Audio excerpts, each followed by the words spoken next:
माढा लोकसभेकडे सध्या सर्व देशाचं लक्ष लागलेलं आहे।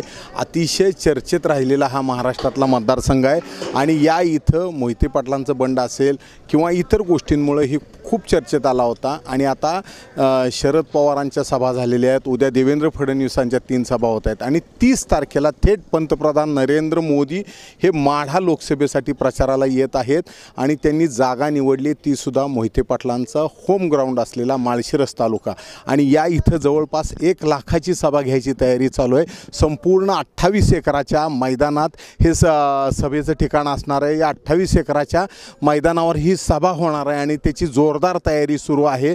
मोठ्या संख्येने कामगार इथं स्टेज उभारणीचं काम करतायत आणि या जागेचं लेवलिंग असेल किंवा बाकीचं काय असेल या इथं PM ऑफिसची लोक आहेत की चाललेली व्यवस्था बरोबर आहे का ह्याची तपासणी केली जाते। आपल्यासोबत या माढा लोकसभेचा प्रचार यंत्रणा सांभाळणारे पहिल्यापासून खासदार रणजित निंबाळकरांसोबत असलेले आमदार जयकुमार गोरे 30 तारखेला इथं सभा होणार आहे। काय काय तयारी झालेली आहे? 30 तारखेला आदरणीय मोदींची सभा या ठिकाणी होत असताना आता हा आम्ही भव्य असा मंडप त्याचं काम आता वेगानं चालू आहे।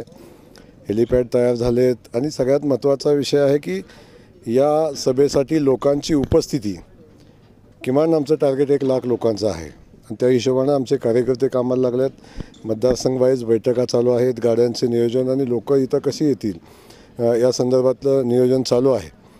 आणि खास करून मोदीजींना पाहण्यासाठी, मोदींना ऐकण्यासाठी, मोदीजींना आशीर्वाद देण्यासाठी अनेक लोक एवढी मनापासून इच्छुक आहेत।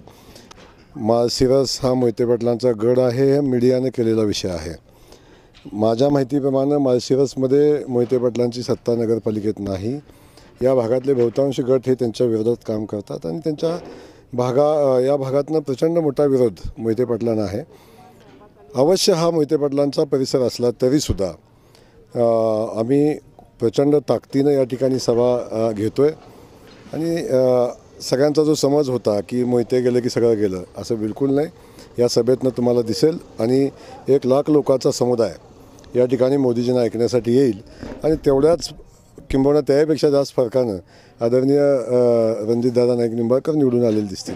मला सांगा कोण कोण असणार आहे मोदींच्या सभेला? नाही, मोदींच्या सभेला स्वतः मोदीजी असतील, त्यांच्यासोबत मुख्यमंत्री महोदय असतील, आमचे दोन्ही उपमुख्यमंत्री आदरणीय देवेंद्र फडणवीस जे असतील, बावनकुळे जे असतील, असे अनेक दिग्गज नेते या ठिकाणी येणार आहेत। आणि या भागात जे माढ्याचं एक हॉट सीट करण्याचा प्रयत्न केला गेला आणि इथं प्रचंड संघर्ष आहे असं दाखवण्याचा प्रयत्न केला, वास्तव जमिनीवर बिलकुल ते नाही आहे। कारण आपण मीडिया असेल किंवा लोकांच्या चर्चेमध्ये फक्त माळशिरस मतदारसंघाची चर्चा होते आणि हे सगळे सोयीस्कररित्या विसरून गेलेले आहेत की हा मतदारसंघ 6 विधानसभा मतदारसंघाचा आहे। तर हे होते आमदार जयकुमार गोरे। यावेळेला निकालाची सर्वच गणितं उलटीपालटी होणार आहेत आणि या इथं याच विजय जो निश्चित असणार आहे, या ठिकाणी नरेंद्र मोदी सभा घ्यायला येत आहेत। 30 तारखेला इथं सभा असणार आहे आणि या सभेची जय्यत तयारी पूर्ण झालेली आहे। येत्या 2 दिवसात संपूर्ण या मैदानावर 28 एकराच्या मैदानावर 1 लाखाची विराट सभा इथं करायचं यांचं नियोजन आहे। माळशिरसून कॅमेरामन सचिन जाडेसह सुनील दिवाणी, ABP माझा। ABP माझा, उघडा डोळे बघा नीट।